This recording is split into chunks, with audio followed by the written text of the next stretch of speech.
Hello friends, target GS में आप लोग को स्वागत करते हैं। आज एक बार फिर लेकर आए हैं जो कि ग्रुप डी जो सेट नंबर 11 के ऊपर आ चुके हैं। इसके पहले बता दूं दोस्तों कि हम 1 से 10 तक का पूरी अच्छी तरह से कंप्लीट कर चुके हैं।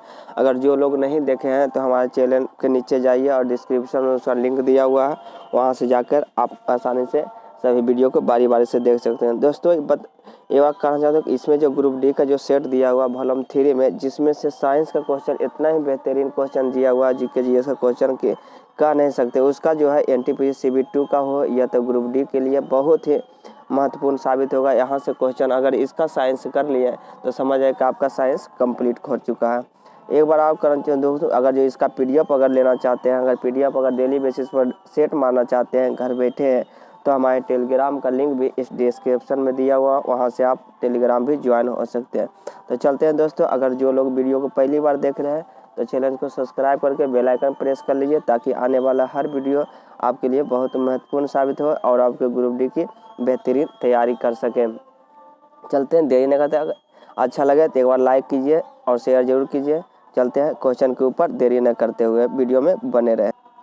आ चुके हैं दोस्तों सेट नंबर 11 के ऊपर, सेट नंबर 11 के क्वेश्चन नंबर 7 के ऊपर, जिसमें हम जीके जीएस के ही क्वेश्चन देखते हैं। तो इसमें क्वेश्चन नंबर 7 जो जीके जीएस के दिया हुआ, इसके पहले की बात किया जाए तो 1 से 6 तक रीजनिंग का क्वेश्चन था। तो इसमें क्वेश्चन कर रहा है दोस्तों 7 नंबर की विश्व सर्प दिवस किस तिथि को मनाया जाता है। तो आपको बताना है दोस्तों कि सर्प जिसको हम स्नेक कहते हैं वो कब मनाया जाता है। तो यह बता दूं दोस्तों, यह मनाया जाता है 16 जुलाई को। ऑप्शन नंबर सी हो जाएगा इसका राइट आंसर। जो 16 जुलाई सोच रहे हैं उनका सही आंसर गया होगा। अब चलते हैं अगले क्वेश्चन के ऊपर। अगला क्वेश्चन 8 पर आ चुके हैं। 8 नंबर क्वेश्चन कर रहा है कि हॉर्निबल फेस्टिवल जो संस्करण जो 2021 में जो मनाया गया है वह कैमा संस्करण था। जो दोस्तों हॉर्निबल जो मनाया गया, बताना है कैमा मनाया गया, 20वां 22वां। तो यह मनाया गया दोस्तों 22वां हॉर्निबल मनाया गया। ऑप्शन नंबर बी होगा इसका राइट आंसर। अब चलते हैं अगले क्वेश्चन के ऊपर दोस्तों। अगले क्वेश्चन कट रहा था दोस्तों। अगला क्वेश्चन नंबर कर रहा है कि 9 पर आ चुके हैं। अगला नंबर क्वेश्चन कर रहा है कि अपना पहला इंटरैक्टिव जैव विविधता जो मानचित्र है किस शहर में जारी किया गया है। तो बता रहा है दोस्तों कि पहला जो होता है इंटरैक्टिव जैव विविधता जो मानचित्र जारी किया गया है वह कौन सा शहर में किया गया है। तो आपको बताना है सही जवाब। इसका सही जवाब होगा दोस्तों मुंबई में जारी किया गया है। ऑप्शन नंबर सी हो जाएगा इसका राइट आंसर, मुंबई। अब चलते हैं अगले क्वेश्चन के ऊपर दोस्तों। अगले क्वेश्चन नंबर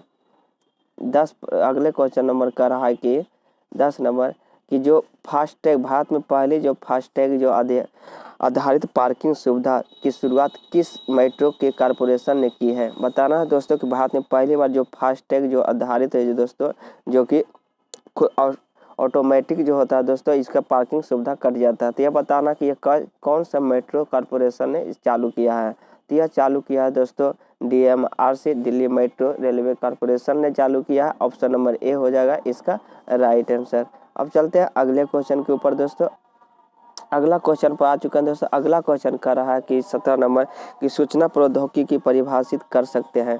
तो आपको बताना है दोस्तों ये सूचना प्रौद्योगिकी है परिभाषित किस रूप में किया जा सकता है। बोलना चाहता हूँ दोस्तों वीडियो में बने रहेगा। अगर अच्छा लगा हो दोस्तों तो एक बार लाइक जरूर कीजिए, लाइक करके जरूर शेयर कीजिए और चैनल को सब्सक्राइब जरूर कीजिए।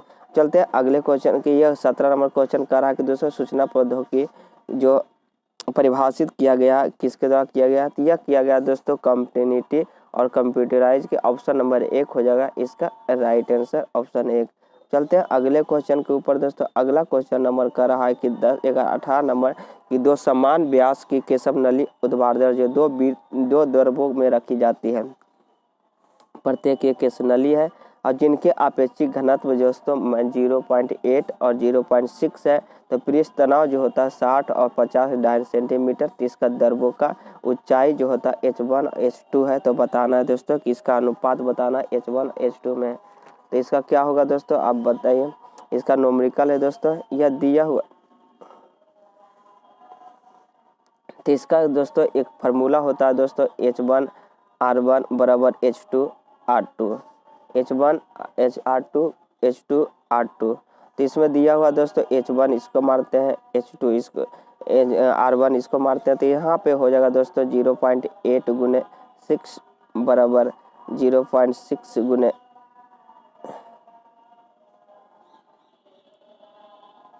0.6 गुने दोस्तों यहाँ होगा दोस्तों 60 गुने 0.8 बराबर 50 गुने 0.6। यहाँ पे अगर काट देंगे दोस्तों तो यहाँ पे क्या होगा दोस्तों, 0 से 0 खत्म, 0.6 खत्म, यहाँ पे कट जाएगा दोस्तों। तो यहाँ पे काटने के बाद आता है दोस्तों 10/9/10 इसका आ जाएगा। ऑप्शन नंबर 1 हो जाएगा इसका राइट आंसर। अब चलते हैं अगले क्वेश्चन के ऊपर दोस्तों। अगले क्वेश्चन नंबर का 19 नंबर कि किसी वस्तु का संवेग जो होता है 10 kg/s है, तो 2 सेकेंड में इसके रोकने के लिए बल का आवश्यकता कितना पड़ेगा। तो बताना है दोस्तों कि क्या होगा।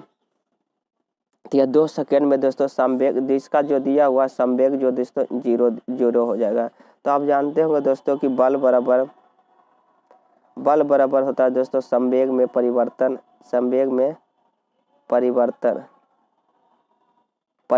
बटा समय संवेग में परिवर्तन बटा समय, इसका जानते होंगे।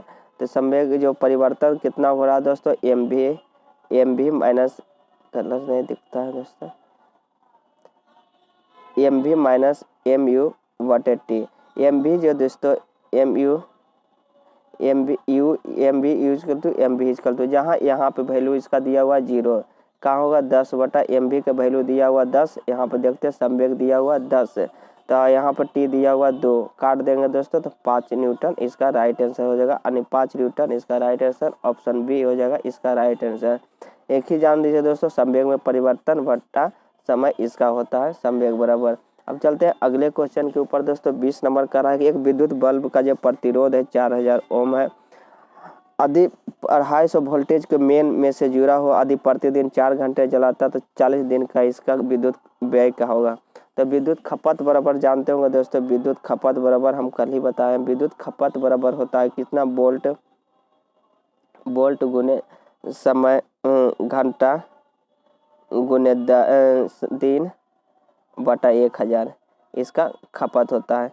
खपत बराबर क्या होता है दोस्तों कि वोल्ट जो जितना वोल्ट है, वोल्ट गुने घंटा और गुने दिन इसका और बटे 1000 से डिवाइड करते हैं तो इसका खपत निकल जाता है।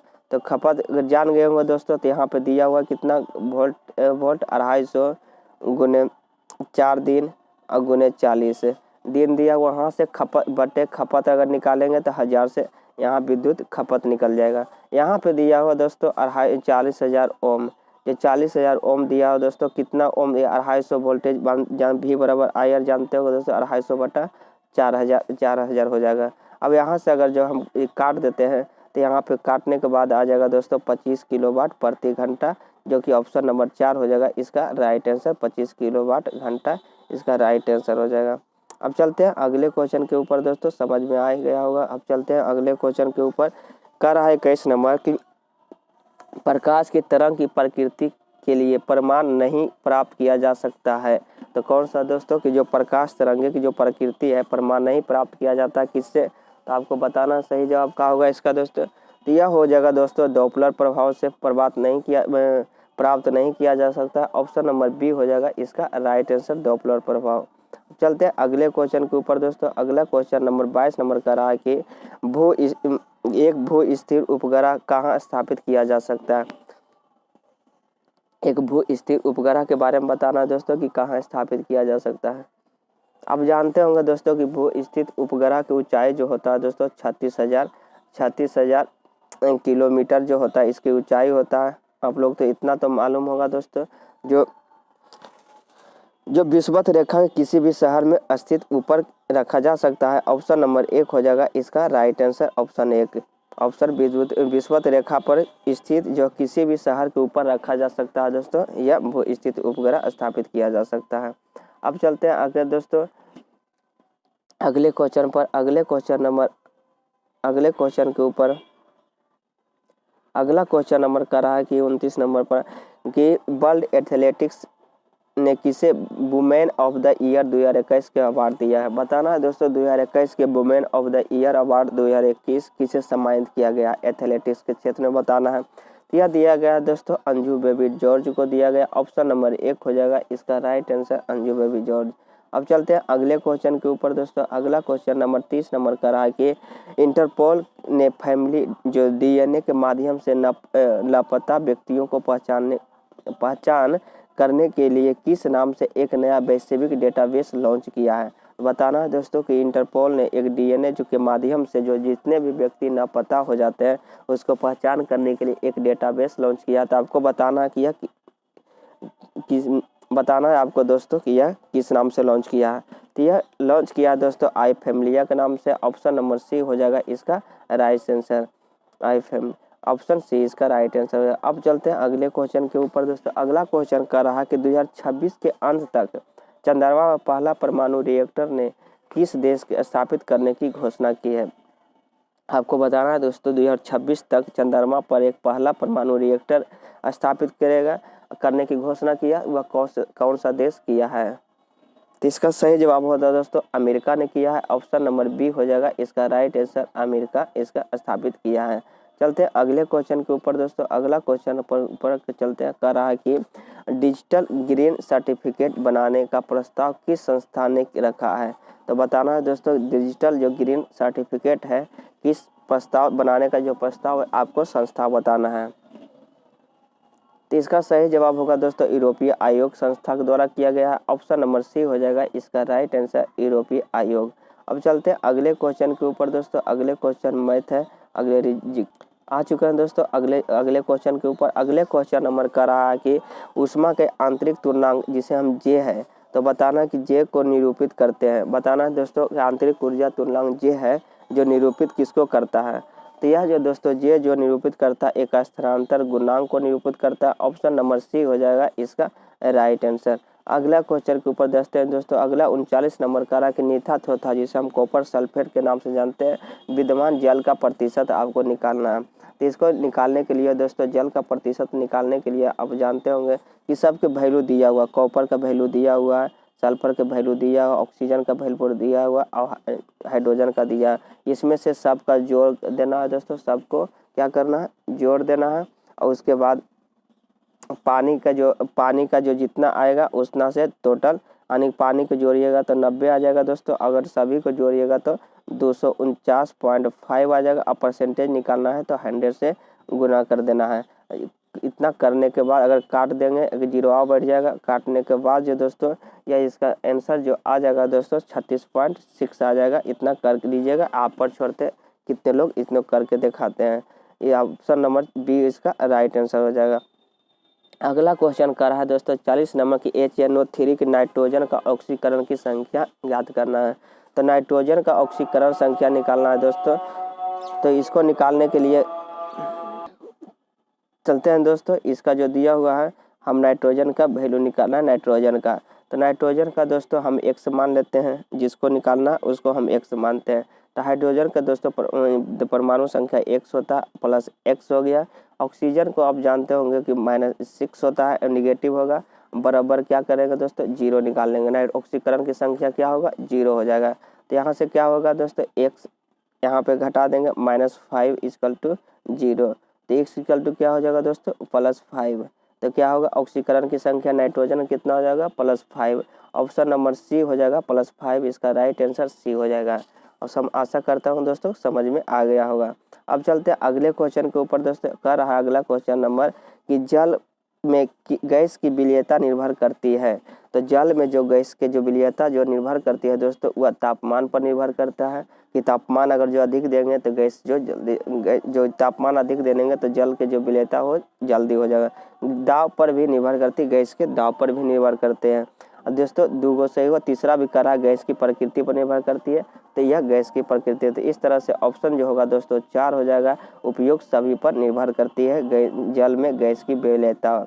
ऑप्शन 4 इसका राइट आंसर हो जाएगा। अब चलते हैं अगले क्वेश्चन के ऊपर दोस्तों। अगला क्वेश्चन कर रहा है कि C2H2 की सजातीय श्रेणी में IUPAC IPUC नंबर बताना है दोस्तों किसका होगा। तो आप जानते होंगे दोस्तों कि C2H2 जो होता है इसका सूत्र होता है एल्केन।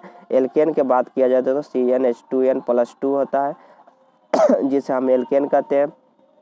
CnH2n -2 जो होता है दोस्तों एल्कीन कहते हैं। और C एक होता है दोस्तों CnH2n जो जिसको हम कहते हैं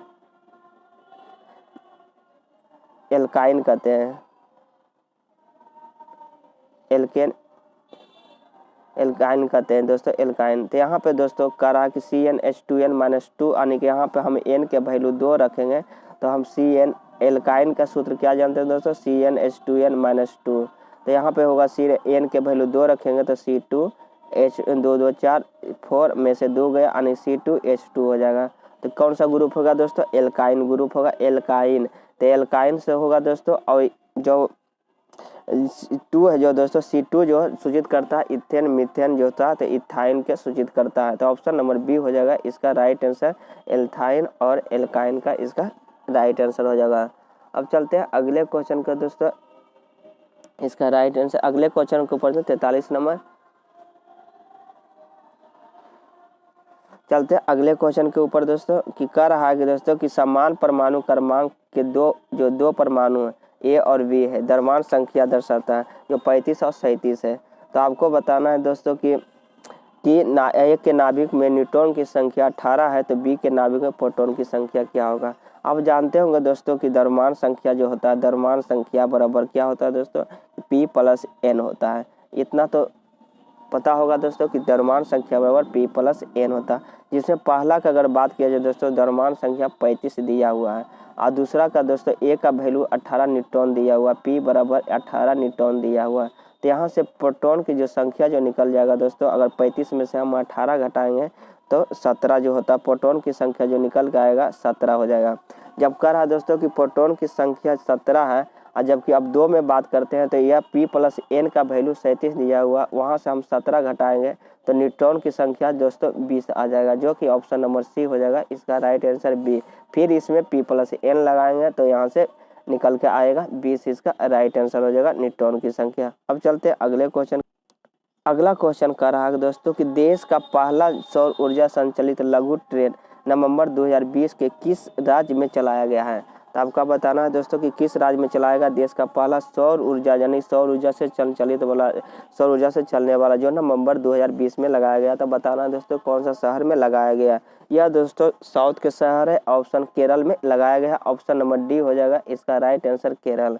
अब चलते हैं अगला क्वेश्चन के ऊपर। अगला क्वेश्चन कह रहा है कि किस देश ने अपना पहला मंगल मिशन लॉन्च किया है जिसका नाम होप मार्स मिशन रखा गया है। तो होप मार्स मिशन बताना है दोस्तों कि किस देश ने लॉन्च किया है होप मार्स मिशन का।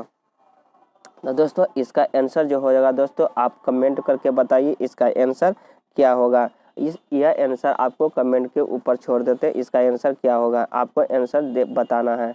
चलते हैं अगले क्वेश्चन के ऊपर दोस्तों। यह क्वेश्चन आपको कमेंट में बताना जरूरी दोस्तों, कितने लोग इसको क्वेश्चन को कर पाते हैं। चलते हैं अगले क्वेश्चन के ऊपर दोस्तों। 53 नंबर क्वेश्चन जो है दोस्तों कि आपको सम्मिलित करना है सूची 1 जो तिथि दिया हुआ है, सूची 2 जो दिवस दिया हुआ है, आपको मिलाना है। तो बोल रहा ये नंबर कि 15 मार्च को किस दिवस के रूप में मनाते हैं। तो जानते होंगे दोस्तों कि 15 मार्च विश्व उपभोक्ता दिवस के रूप में मनाते हैं। तो एक का एक सही दिया हुआ है। 21 मार्च को दोस्तों आप जानते हो विश्व वानिकी दिवस मनाया जाता है, यह भी विश्व वानिकी दिवस दिया हुआ है। 22 मार्च को दोस्तों विश्व जल दिवस मनाया जाता है और दूसरा दोस्तों बिहार दिवस के रूप में मनाते हैं, तो यह भी सही दिया हुआ है। 23 मई को विश्व मौसम विज्ञान दिवस के रूप में मनाते हैं जो कि 4 में दिया हुआ है 23 मई। तो इस तरह से दोस्तों ABCD इसका राइट आंसर हो जाएगा, ऑप्शन नंबर 1 हो जाएगा इसका राइट आंसर। अब चलते हैं अगले क्वेश्चन के ऊपर दोस्तों। अगला क्वेश्चन नंबर कर रहा है कि 54 नंबर कि ओजोन की सतह को संरक्षण संबंधित अंतर्राष्ट्रीय दिवस कब मनाया गया है। तो आपको बताना है दोस्तों कि ओजोन संरक्षण दिवस जो कब से मनाया जाता है दोस्तों 16 सितंबर जो होता है, सितंबर 1987 से यह ओजोन संरक्षण दिवस के रूप में मनाते हैं, जिसी दिन से 16 सितंबर को हम ओजोन दिवस के रूप में मनाते हैं, ऑप्शन नंबर 1 हो जाएगा इसका राइट आंसर। अब चलते हैं अगले क्वेश्चन के ऊपर। अगला क्वेश्चन कर रहा है दोस्तों कि 61 के ऊपर कि लिथियम अपने वर्ग के अन्य धातुओं का असंगत व्यवहार दर्शाता है। बताना है दोस्तों लिथियम जो होता है जिसका जो अपने वर्ग में जो बताना अपने वर्ग में अन्य धातुओं के असंगत व्यवहार दर्शाता है, जो संगत ना हो उसको असंगत बताना, वह कौन सा इसका आंसर होगा। तो यह दोस्तों यह हो जाएगा अपेक्षाकृत छोटे आकार के कारण यह दर्शाता है। ऑप्शन नंबर सी हो जाएगा इसका राइट आंसर। जानते होंगे दोस्तों कि लिथियम जो होता है परमाणु द्रव्यमान परमाणु जो होता है इसका आयन आकार जो छोटा होता है, आप जानते होंगे, लेकिन अच्छा कारण होता है। ऑप्शन सी हो जाएगा इसका राइट आंसर। अब चलते हैं अगले क्वेश्चन के ऊपर दोस्तों। अगला क्वेश्चन नंबर 62 कर रहा है कि 5 जगत जो वर्गीकरण किसने प्रस्तुत किया है। तो 5 जगत के बारे में बताना है दोस्तों किसने प्रस्तुत किया है। तो बता दूं दोस्तों कि 5 जगत को जो वर्गीकरण जो होता है विक्टर के द्वारा किया गया है। ऑप्शन नंबर 1 हो जाएगा इसका राइट आंसर। इन्होंने दोस्तों विक्टर जो कब किया गया था 1969 में इन्होंने बताया था कि जो 5 जगत होता है। और यहाँ से क्वेश्चन आता है दोस्तों कि 4 जगत को किसने किया है। तो 4 जगत को जो वर्गीकरण जो किया गया है दोस्तों यह किया गया है किसके द्वारा। 4 जगत को जो खोज किया गया कोपवेल के द्वारा। किसके द्वारा किया गया दोस्तों, कोपवेल के द्वारा 4 जगत बताया है। जिन्होंने यह कब किया गया था दोस्तों, यह जो इन्होंने जो कब 1938 में इन्होंने प्रमाणित किया कि जो जगत जो होते हैं 4 जगत के होते हैं। और आता है दोस्तों कि 3 जगत को किसने वर्गीकरण किया गया था। जो 3 जगत के बारे में जो बताया था दोस्तों यह बताए थे कौन सा वैज्ञानिक, यह हिक्केल के द्वारा बताया गया था। हिक्केल को वैज्ञानिक जो दोस्तों इन्होंने 1886 ईस्वी में बताया कि जो पादप जगत के 3 वर्गीकरण होता है। जिन्होंने बताया था कि कौन कौन होता है दोस्तों, यह बताया था कि मोनेरा, प्रोटिस्टा, प्लांटी और एनीमिलिया होता है। और 2 जगत के बारे में तो जानते होंगे दोस्तों, जिन्होंने नीलियस ने बताया था 1735 ईस्वी में 2 जगत। तो यहाँ से क्वेश्चन आपको ध्यान रखना होगा दोस्तों। 5 जगत को विक्टर ने किया था, 4 जगत को कोपलैंड ने किया था, 3 जगत को हिक्केल ने किया था और 2 जगत को नीलियस ने किया गया था। यहाँ से कंप्लीट हो चुका होगा दोस्तों। अब चलते हैं अगले क्वेश्चन के ऊपर दोस्तों। अगले क्वेश्चन 63 नंबर का रहा है कि जिम्नोस्पर्म नग्नबीजी होते हैं क्योंकि उनमें अनुपस्थित होते हैं। तो बताना है दोस्तों कि जिम्नोस्पर्म जो होता है नग्नबीजी होते हैं जिसमें बीज नहीं बनता है। तो आपको बताना उनमें क्या अनुपस्थित होता है। तो इसमें अनुपस्थित जो होता है दोस्तों अंडाशय होता है। ऑप्शन नंबर सी हो जाएगा इसका राइट आंसर। सी हो जाएगा अंडाशय, क्योंकि अंडाशय जो होता है पुष्प का एक भाग होता है दोस्तों जो कि एक निषेचन के पश्चात फल बनाता है। तो यह अनुपस्थित होता है। ऑप्शन सी हो जाएगा इसका राइट आंसर। अब चलते हैं अगले क्वेश्चन के ऊपर दोस्तों। अगले क्वेश्चन नंबर का रहा है कि सरसों का तेल, जानते होंगे दोस्तों कि सरसों का तेल पौधे में मिलता है। आप जानते होंगे जिस पौधे में वह किस कुल में आता है। तो बताना है दोस्तों कि कुल के बारे में जानते होंगे। कुल जो होता है दोस्तों अलग अलग जो सरसों का फूल जो रखा गया दोस्तों यह क्रूसीफेरा के अंतर्गत आता है। ऑप्शन नंबर बी हो जाएगा इसका राइट आंसर। अगर जो बात किया जाए दोस्तों कंपोजिटिव, तो कंपोजिटिव के अंदर दोस्तों दलहनी पौधा जो आता है, कौन सा होता है, दलहनी पौधा जो होता है दोस्तों कंपोजिट के अंतर्गत है। अब फूल की बात किया जाए दोस्तों यह अभी कंपोजिट के अंदर आता है। यहाँ दोस्तों एक क्वेश्चन होता है गेहूं मक्का जितने भी अनाज है दोस्तों ग्रेमिनेसी में कुल में रखा गया है। इस तरह से दोस्तों कई है, जैसे मालवेसी, कपास, भिंडी की बात किया जाए, गुड़हल की बात किया जाए तो मालवेसी के अंतर रखा गया है। इस तरह से आपको देखना है। अगला क्वेश्चन 65 के ऊपर कि पौधे में जो विविपेरी जो का अर्थ क्या होता है। पौधे में विविपेरी है दोस्तों, यह अर्थ आपको बताना है। तो इसका अर्थ जो होगा दोस्तों कि मातृ पौधा में फल के बीज का अनुकरण जो कि पौधे के संकलन होता है। ऑप्शन नंबर सी डी हो जाएगा इसका राइट आंसर। पौधे में जो विवेरी का अर्थ होता है दोस्तों, एक बार फिर बोल दो कि मृत पौधे की फल के बीज का अनुकरण जो कि पौधे के संकलन है। ऑप्शन 4 इसका राइट आंसर हो जाएगा। अब चलते हैं अगले क्वेश्चन के ऊपर दोस्तों। अगला क्वेश्चन 66 नंबर का रहा है कि प्रकाश संश्लेषण की आदिप्त क्रिया कहलाती है। प्रकाश संश्लेषण की जो आदिप्त क्रिया दोस्तों बताना कि क्या कहलाती, कौन सा चक्र कहलाते हैं। तो यह सही आंसर हो जाएगा दोस्तों केल्विन चक्र कहलाता है। ऑप्शन नंबर 1 हो जाएगा इसका राइट आंसर केल्विन चक्र। अब यहाँ से क्वेश्चन आता है दोस्तों कि एक क्वेश्चन कभी कभी आता है क्रेफ चक्र। क्रेफ चक्र दोस्तों माइटोकॉन्ड्रिया में होता है। माइटोकॉन्ड्रिया जो लिख लेना दोस्तों, माइटोकॉन्ड्रिया में कौन सा चक्र होता है, क्रेफ माइटोकॉन्ड्रिया में होता है क्रेफ चक्र होता है दोस्तों। क्रेफ चक्र के उपरांत जो दोस्तों 36 एटीपी बनते हैं। 36 एटीपी बनते हैं क्रेफ चक्र के निर्माण के उपरांत। अब चलते हैं अगले क्वेश्चन के ऊपर दोस्तों। अगला क्वेश्चन कर रहा है दोस्तों कि अगला क्वेश्चन जीके है दोस्तों साइंस ने, कि दिलवारा के जो जैन मंदिर है कि निर्माण कहाँ स्थित है। तो आप जानते होंगे दोस्तों कि दिलवारा के जो जैन मंदिर है दोस्तों यह अवस्थित है माउंट आबू में। ऑप्शन नंबर 4 हो जाएगा इसका राइट आंसर, ऑप्शन 4। अब चलते हैं अगले क्वेश्चन के ऊपर दोस्तों। अगले क्वेश्चन फिर मैच कराना कह रहा है कि दोस्तों इन्हें सूची 1 इन्हें सूची 2 है। इन्हें जो दोस्तों पुरस्कार दिया हुआ यहाँ देने के क्षेत्र में दिया जाता है। आप जानते होंगे दोस्तों कि भटनागर पुरस्कार जो दोस्तों साइंस के क्षेत्र में दिया जाता है। अब बात करते हैं दोस्तों अगले क्वेश्चन की। बीसी राय जो पुरस्कार है दोस्तों यह औषधि के क्षेत्र में दिया जाता है। दादा साहेब फाल्के पुरस्कार आप जानते होंगे यह फिल्म के क्षेत्र में दिया जाता है। गोवर्धन जो अवार्ड दिया जाता है तो साहित्य के क्षेत्र में दिया जाता है।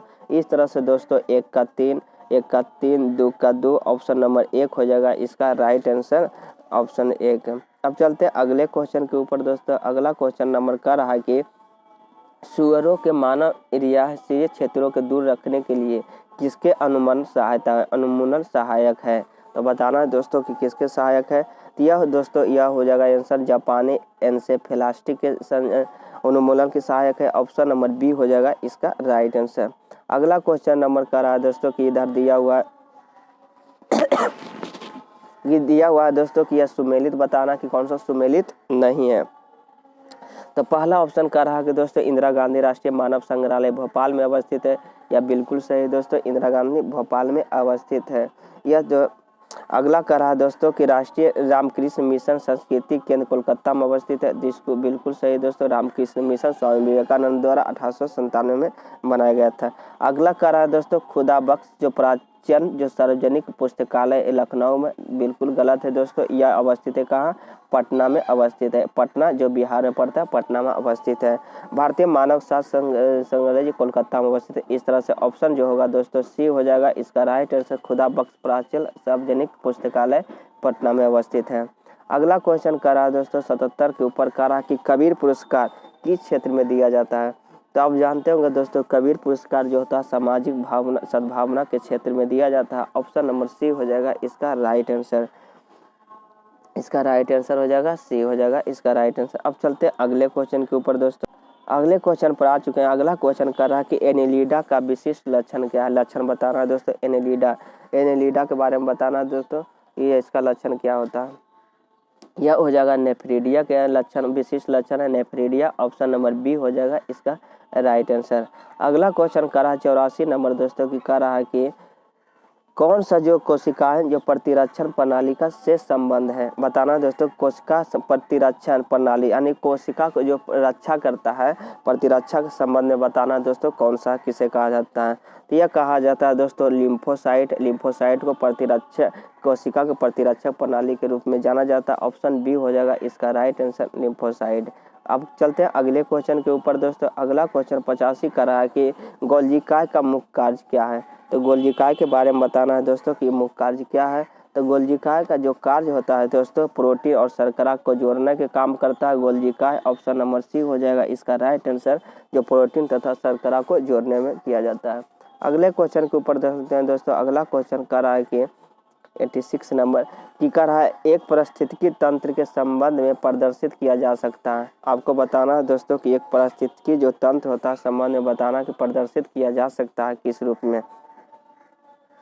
तो यह किया जाता है दोस्तों ऊर्जा के पिरामिड के द्वारा, बायोमेस के पिरामिड के द्वारा, संख्याओं का पिरामिड के द्वारा। इस तरह से ऑप्शन नंबर 4 हो जाएगा इसका राइट आंसर।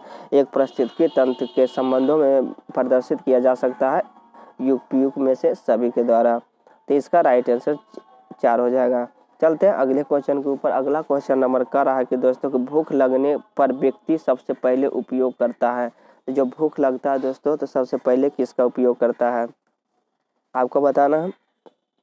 यह जो दोस्तों इसका सही आंसर हो जाएगा दोस्तों ग्लाइकोजन के रूप में प्रयोग करता है। ऑप्शन नंबर बी हो जाएगा इसका राइट आंसर ग्लाइकोजन के रूप में। चलते हैं अगले क्वेश्चन के ऊपर दोस्तों। अगले क्वेश्चन 88 नंबर का रहा है कि स्तनधारी के जो मस्तिष्क में कौन सा भाग पेशियां जो है समवाय नियंत्रण करता है। तो स्तनधारी के बारे में बताना है दोस्तों जो मस्तिष्क जो होता है कौन सा भाग जो होता है पेशियां का संबंध में नियंत्रित करता है। नियंत्रित के बारे में बताना है दोस्तों किनके द्वारा किया जाता है। यह होगा दोस्तों सेरिब्रम के द्वारा नियंत्रित किया जाता है। ऑप्शन नंबर बी हो जाएगा इसका राइट आंसर। आप जानते होंगे दोस्तों कि मस्तिष्क जो होता है 3 प्रकार के होता है, एक अग्र मस्तिष्क होता है, एक मध्य मस्तिष्क होता है, एक पाश्चात मस्तिष्क होता है। तो अग्र मस्तिष्क जो कहा जाता है दोस्तों, तो इसमें सेरिब्रम जो होता है दोस्तों, यह सेरिब्रम भी मस्तिष्क का एक सेरिबेलम जो होता है दोस्तों, एक सेरिब्रम होता है, एक सेरिबेलम होता है, जो स्तनधारियों की फेसियल के रूप में किया जाता है। ऑप्शन बी हो जाएगा। चलते अगले क्वेश्चन के ऊपर दोस्तों। 89 नंबर का रहा कि जीवन रक्षक हार्मोन स्रावन होता है। तो आपको बताना है दोस्तों जीवन रक्षक हार्मोन कहाँ स्रावित होता है। यह स्रावित होता है दोस्तों एड्रेनल के द्वारा स्रावित किया जाता है। ऑप्शन नंबर 4 हो जाएगा इसका राइट आंसर। इस तरह से दोस्तों सेट जो 11 का दोस्तों टोटल क्वेश्चन जो हम जीके जीएस को पूरी कवर कर चुके हैं। आपको अच्छा लगा दोस्तों कमेंट करके जरूर बताइए। अगर जो अच्छा लगा दोस्तों तो एक बार फिर कहना चाहता हूँ कि लाइक कीजिए और शेयर कीजिए, शेयर करना मत भूलिए और साथ में चैनल को सब्सक्राइब करिए। चलते अगले सेट में मिलते हैं, आज के तक यहीं।